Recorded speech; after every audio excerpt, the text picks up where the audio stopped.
Guys, tara, samahan niyo na naman ako sa panibagong a day in my life ng aking buhay bilang isang OFW dito sa Taiwan.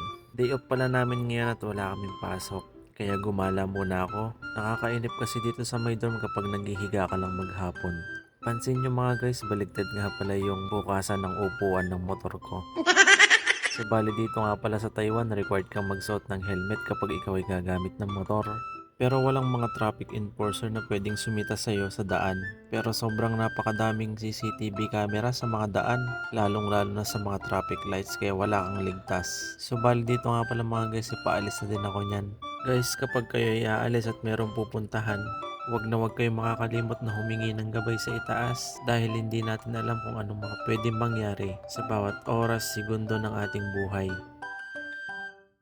Nagpray nga lang pala ako at paalis na ako dito. Muntik ko na makalimutan yung cellphone ko kaya kinuha ko na lang ulit. Mas okay nga palang gumala kapag meron kang kasama. Kaya dinaanan ko muna dito yung kabit ko. Ay, yung GF ko nga pala.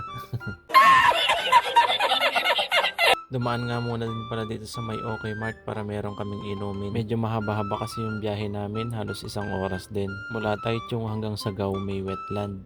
Bali dito nga hindi masyadong mainit kaya okay pa din bumiyahe.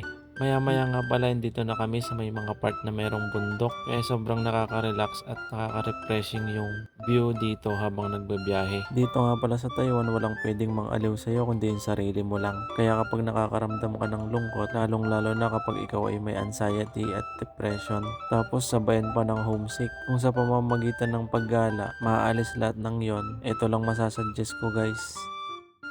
Country road, please take me home to the place I belong,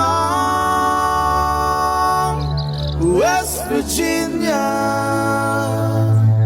Mountain Mama, take me home, country road. Almost heaven, West Virginia. So ayun nga mga guys, makalipas nga palang 51 minutes ayan dito na din kami. Bali nagpark nga lang kami doon at merong bayad na 20 NT dollars para sa mga motor. Tapos tumanaw nga pala dito at meron ako nakita mga tilapia. Napakasarap bingwitin at iprito. Baka nga mamaya ay mapauwi tayo ng Pinas nang wala sa oras.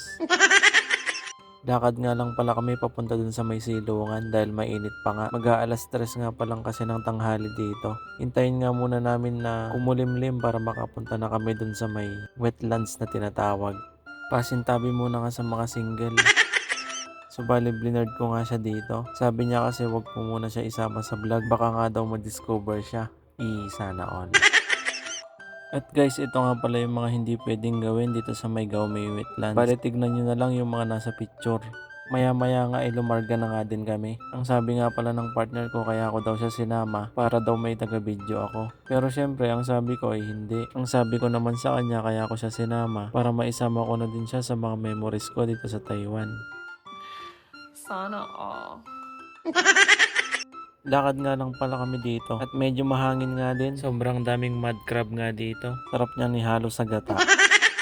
Pero bawal nga kasing kumuha. Eto na naman siya.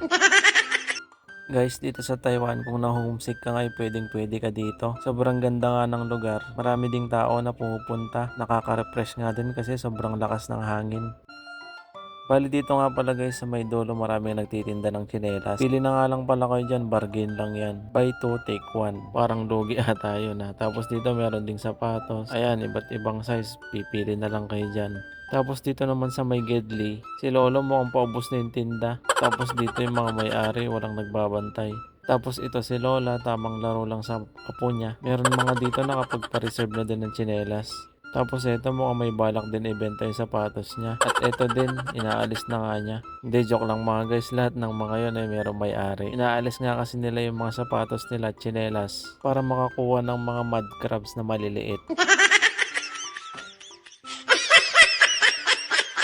Siyempre guys, kapag may gala, meron ding kainan. Bali dito nga sa may labas, meron bilihan ng mga squid balls dito. Pritong manok, may mga sausage din, kaya bumili kami dito at nagutom. Bago nga pala kami umalis, kumain muna kami. Medyo malayo-layo din kasi yung uuwian namin. Kaya tamang kain lang kami dito. Guys, sa may Gaumay Wetlands, wala palang entrance doon. Free lang. Bali yung parking lang din yung babayaran mo. O paano mga guys, hanggang dito na lang pala. Maraming salamat sa pagsama ninyo at patuloy kayong mag-ingat. God bless.